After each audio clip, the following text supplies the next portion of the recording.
nome do Pai, do Filho e do Espírito Santo. Amém. Caros irmãos e irmãs, nos nossos 2 últimos programas, estávamos abordando a temática da criação a partir do nada. Cremos que Deus não precisa de nada pré-existente, nem de nenhuma ajuda para criar. Vimos que o nosso catecismo, citando São Teófilo de Antioquia, até lembra que o ser humano, sim, cria a partir da matéria pré-existente. Exemplo, o pintor, que usa as tintas que já existem, usa a tela que já existe. O escultor, que usa o mármore, que usa as pedras que já existem. E vai trabalhando e dando forma. Deus manifesta a sua grandeza porque ele nos cria a partir do nada. Vimos também que essa criação a partir do nada, ela é apresentada na Sagrada Escritura como uma verdade plena de promessa e de esperança. Porque se Deus não precisava de nós ao nos criar, ele cria por transbordamento do seu próprio amor e da sua bondade.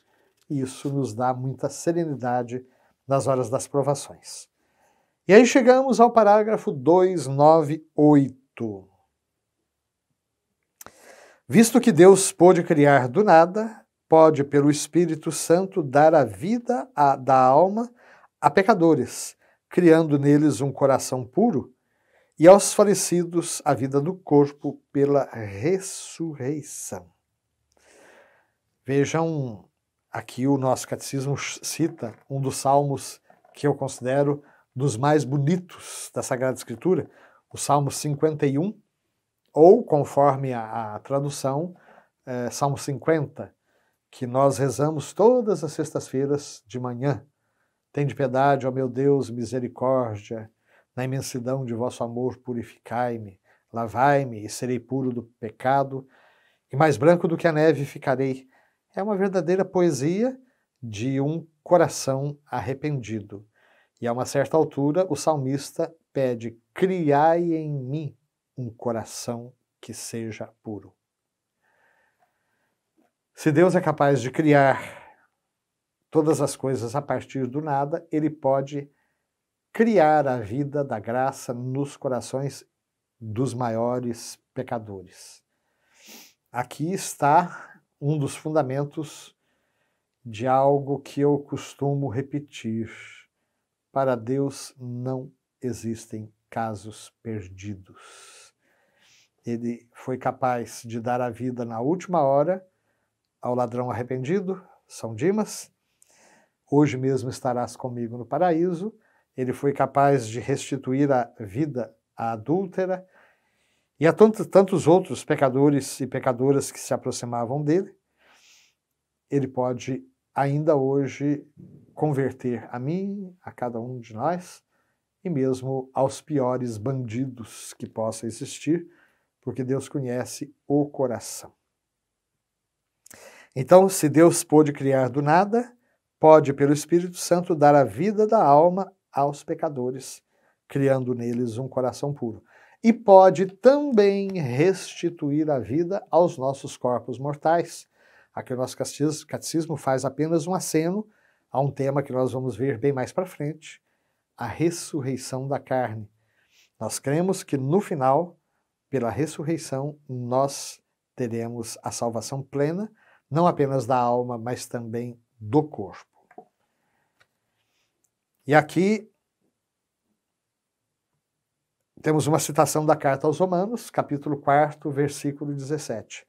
Ele é que vivifica os mortos e chama à existência o que antes não existia.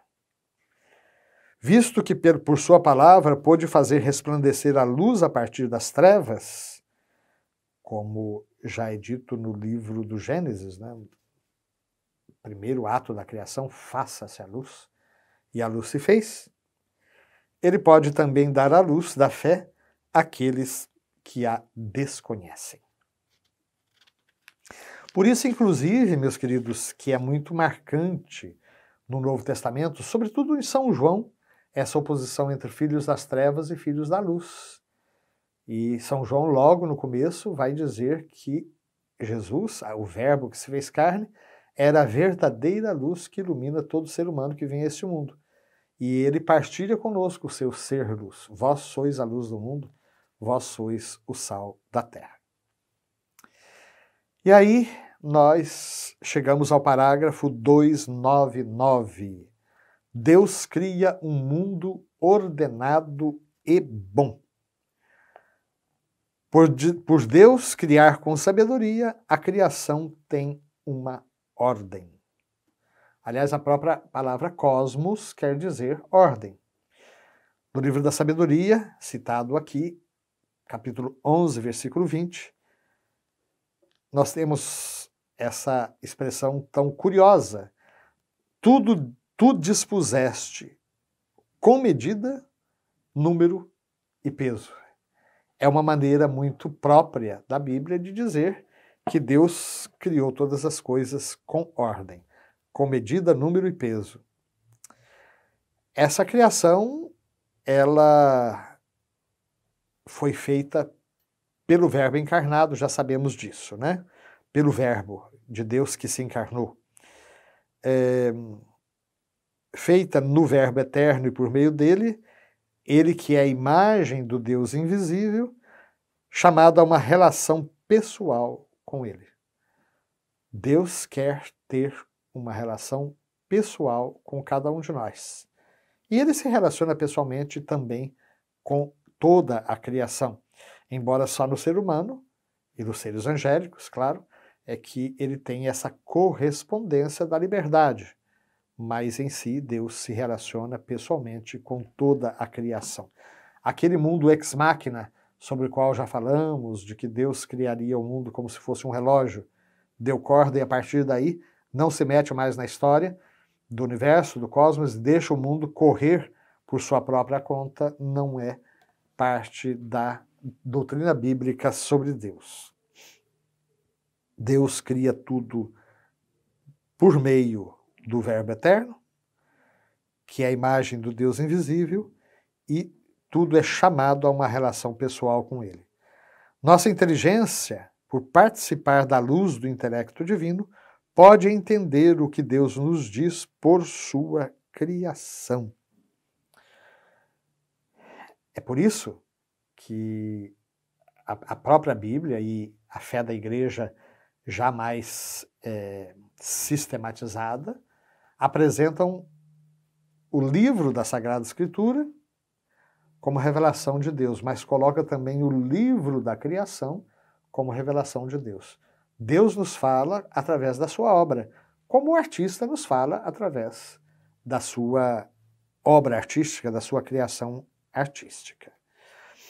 Nós somos criados à imagem e semelhança de Deus.